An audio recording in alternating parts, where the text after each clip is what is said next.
with regards to all corporate tax reform, do we need to be thinking about a revenue neutral reform or about some sort of deficit reducing reform? And we'll start with Martin. Come on back. Senator Wyden came to Washington in 1980. In 1981, there was one form of corporate tax reform, which was lower tax rates, but expensing on the corporate side, not paying for lower tax rates by increased taxes on saving and investment. The '86 Act is another model. It's lower tax rates paid for by higher taxes on the cost of capital. We eliminated accelerated depreciation. So if you talk about corporate tax reform, there are those two models. And I don't remember how Senator Wyden voted on the '81 model as opposed to the '86 model. But if you talk about corporate tax reform, don't assume that it's only about rates. It's also how you pay for it. If we're looking at the corporate code, what needs to be done to it in order to optimize our outcome from tax reform? In terms of the impact of the corporate tax reform on economic growth, there's two very, very simple things I'd like to get through. The first is investment in the third quarter of this year is about $400 billion less than it was in 2007. Why? The cost of capital. And tax policy and corporate tax policy has a specific impact on the cost of capital. So when a company is going to make an investment, it doesn't only look at the corporate tax rate. It looks at things like accelerated depreciation. It looks at the foreign tax system. It looks at LIFO. And if you're talking about trying to get more corporate investment, you have to look at the cost of capital. If you only focus on rates, you're going to ignore that. The second fact is very simple, and that is most mainstream economists, whether it be Kudlikoff at Boston, whether it be Jorgensen at Harvard, whether it be Michael Boskin at Stanford, agree that if we replace the corporate income tax with a consumption tax, we would have increased economic growth as high as 10% a year. And I think that is fundamental when we talk about the objective of corporate tax reform. What does it look? What are the efficient things you want to keep? You want to keep it expensing? You're saying? Do you want to keep the R&D tax credit? What deductions need to be in that simple structure that we build that works? Objectives of tax reform, and I share that with Senator Wyden. Number one, we need lower rates. We have to be very careful how you pay for them. The example I use is the impact on the cost of capital of investment. For example, in Europe, if you write off your investment, it's not considered a tax loophole or tax break. If you look at the definition of tax expenditures in the United States, if a business writes off its investment 1 year, it's a loophole, it's a tax break. So you worry about how you pay for it. And the third thing that I agree wholeheartedly with Senator Wyden on, tax reform probably is the last policy tool available. We've gone through monetary policy and others to really get the economy going. Now, I agree with Marty about transition rules. Whether you agree with it or not, the days after the '86 Act were not wonderful for everybody. Real estate got destroyed. And so there are these transition concerns one needs to have. For the bulk of this conversation, the entirety of it so far, we've been talking about lowering rates. But when the president, for example, talks about this idea of a Buffett rule, then we think about some rates perhaps going up in a tax reform. Capital gains may be the big one. Let's talk about capital gains. What should that rate look like? How should we be locking it in going forward? And yeah. Well, for those who, if you don't know, beginning with the capital gains differential in 1916, I've been known as Mr. Capital Gains, abused, vilified, and everything else. So let's just say a few things which Elaine would also appreciate. Forget all the tax experts, forget the academics, Edward Kleinberg. Let's focus on the raging Cajun. Remember, he said in the Clinton campaign that it's all about jobs or the economy's stupid. This whole debate about capital gains is all about a wonderful lady by the name of Debbie Bozenak. Does anybody know who Debbie Bozenak is? Great, I know something somebody doesn't know. She's Warren Buffett's secretary. Why is that important? That talks about the substance of the debate, and it talks about the politics of the debate. what is the substance of the debate? She doesn't have a lot of capital gains income. She doesn't have a defined benefit program. She wants a job. Now, tax policy in terms of capital gains has an impact on jobs. Many of you have heard of Alan Sinai, who's a mainstream economist, advisor to Nancy Pelosi, the Federal Reserve, and others. And he basically says if you look at one tax measure, capital gains, it produces the greatest number of jobs for the least cost to the deficit and to the economy. For example, if you go from the current rate, 15, let's say, to 0, through his macroeconomic model, it would create more than 1 million jobs a year. If you increase the capital gains tax, you get a decrease in the number of jobs and economic growth. It's $16,000 a job, which is a lot cheaper, and we can debate about the impact of the stimulus, the job under stimulus, which could be about $100,000, or Solyndra. So for Debbie, the job is the most important thing.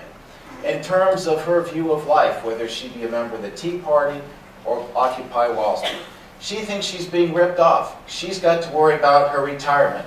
She's got to worry about her health care. She doesn't want her savings taxed, with all deference to everybody else. And that also is what capital gains is about. So if you talk about the politics, you've got something new than you had in the past. When we did tax reform in '81, most people had defined benefits. The interesting thing about the debt ceiling, and I'll stop now, the most significant political statement on tax reform that I've seen in recent months is the former speaker. And the market tanked at the debt ceiling. Nancy Pelosi did not complain about corporations and this and that. She said, this is horrible. Our 401ks are tanking. And that is the political imperative. Why I think they're, contrary to what people are talking about, you're going to have a greater focus on not taxing saving and investment, which is the political imperative. And I think the economic imperative, there's one thing we need in this country, is higher personal saving, business saving, not only to growing the economy, but to deal with the alienation of the American middle class out there. End of rehearsed speech. That was amazing. Here's how this looks, what we're talking about here in this panel. Here's how it looks from America, as I can best convey. It's based on what my father-in-law says when he calls me. The tax code is really complicated for people and for businesses. We just went through a decade where we cut taxes in 2 big tax-cutting bills in 2001 and 2003. And at the peak of that decade, we had created 8 million jobs, which we then lost in the financial crisis. But even those 8 million jobs, that was the worst job creation in any decade since the Great Depression, even before the financial crisis. Middle-class incomes have stagnated. And we are looking right now at 2 large protest movements around the country, one of which is very angry at the growing sense of government and the growing power and consolidation in government, and the other which is very angry at the growing size of the financial sectors, and at the growing inequalities between the very, very richest Americans and everyone else. You put all those things together. It's complicated. We feel like we've tried this before. And we don't trust Washington to do anything about this. What does that argue for in terms of a politically possible, let's not talk about the feasible, this, that, what's the solution to that really broad brush, color frustration in America in the context of this debate? Number one, I think this is the most fragile political and economic situation we've had, Merkel says, since World War II, I'd say, since the 30s. Number two, there's a reason why 9999 or whatever it is getting some attention. It's just 3 nines. And in some cases, only 2 nines. Steve Moore, but I've added another one. Ron Wyden, Senator Wyden is entirely correct that it could happen in 15 minutes, and we weren't prepared. That's what happened with the, drinking Diefendorfer and Pack with their flasks of beer at the place on Capitol Hill. But having said this, since it is so unpredictable, I remember in 1978 when we were going to go the opposite direction, tax millionaires, we're going to be more progressive, eliminate the differential for capital gains. Everybody thought it would happen. And what happened, and it was a progressive income tax, and what happened to everybody's surprise, some folks came to Washington, some entrepreneurs, there was a tape called The Risk Capital Blues, and all of a sudden it flipped over and changed the major direction of tax policy from a progressive income tax to a consumed income tax. So what I'm saying is, don't be surprised, given that it's so fluid politically and economically, that Ron Wyden may be right, and we may get it before the election.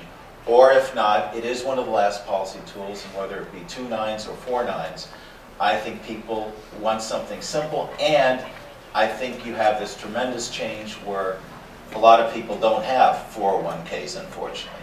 But people don't want their thrift and their savings taxed regardless of where you're at. Amy Morse with the Committee for Economic Development. I had a question based on the idea that these two emerging protest movements have a deep suspicion of the role of money in politics in the sense that the system is kind of bought. And we released a report recently on the role of money in politics and the increasing amount of undisclosed money in the political system. And I'm just thinking about the political opponents to comprehensive tax reform, and I was wondering if you could comment on who they might be and who kind of benefits from these systems of you get this, you get this, you get this in the tax code, and if you think that'll pose a problem to the future of tax reform. Well, first of all, I commend Larry Korb and you guys for your report. One of the things that happens in tax reform, there was the former Republican head of the Tax Writing Committee, Barbara Conover, pointed out the natural condition on tax reform of the business community is balkanization. So what every company legitimately does, it looks at the trade-offs on its tax bottom line, and they hire lawyers and lobbyists to try to influence that. There are also differences between a specific industry. You can't expect an industry to be united. Take, for example, the chemical industry. Depending whether or not you're building a new plant and equipment, if you are, you're worried about depreciation. If you've already built it, forget your competitor, you're worried in the rate.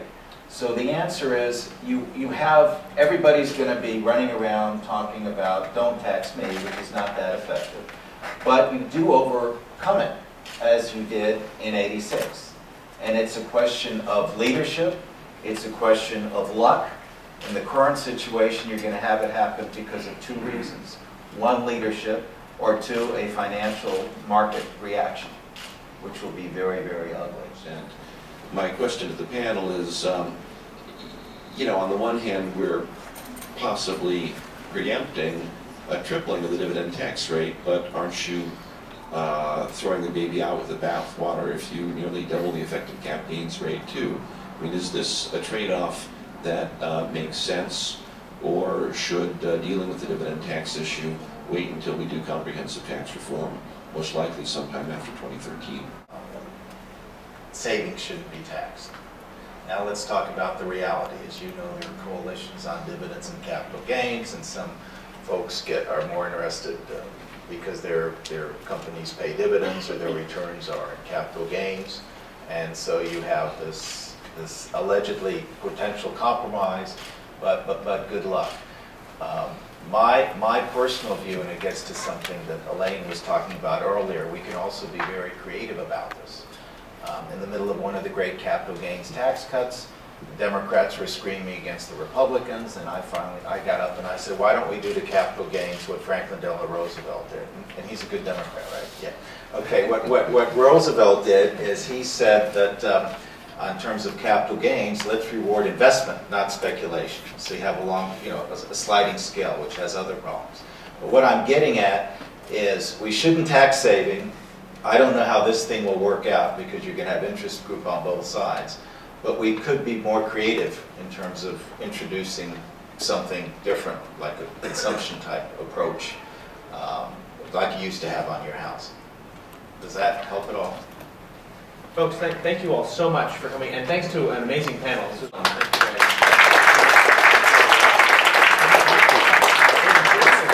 On behalf of the National Journal, I just want to take a moment to thank UPS, Representative Roscom, Senator Wyden, and our distinguished panelists who really did a great job around the clock.